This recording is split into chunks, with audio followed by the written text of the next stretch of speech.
Benjamin Yad with his Watchdog.org news update from Monday, June 25th. No decision from the High Court on health care today, so it's back to the state houses.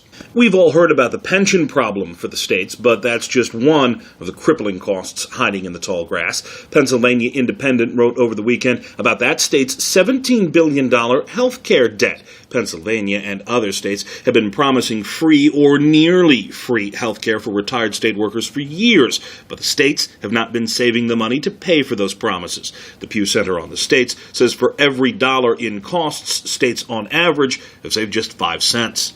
This growing bill increasingly competes for dollars with other important priorities, like education, human services, and infrastructure. And the pain will certainly be greater for states that have had a history of kicking the can down the road. State workers and their unions are quick to say that employees have paid their share. Some states, like Illinois, have recently approved legislation to make some retirees pay more. Out west in Utah, lawmakers were back for a special session last week to look at liquor. Alexis Young with our friends at the Sutherland Institute has the story. Governor Gary Herbert has called the legislature into a special session Wednesday to approve adding 90 new liquor licenses for restaurants in the state of Utah.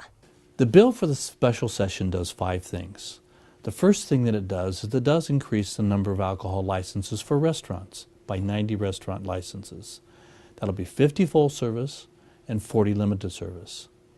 The second thing the bill does is it extends the date for the transferability of licenses.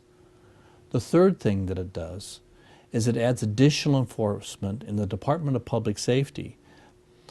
The fourth is it increased DUI enforcement. We want to make certain that as we add additional licenses that we have additional enforcement as well. And the final thing that the bill does is it does increase the fees that restaurants pay for their alcohol licenses.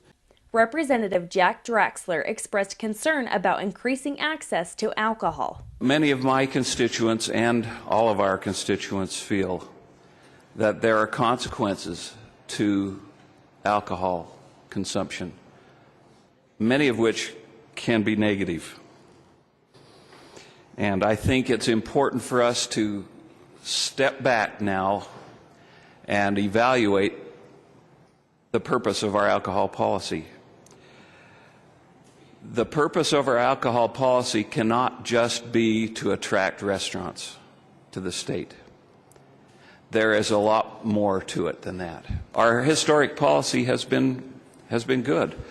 I believe it has held down overconsumption and underage consumption. Senate Bill 4001 passed out of the House and Senate and will now go to the governor for his signature or veto. For Sutherland Institute, I'm Alexis Young. You can always catch the latest on all of our stories at watchdog.org or connect with us on Facebook and Twitter at watchdog.org.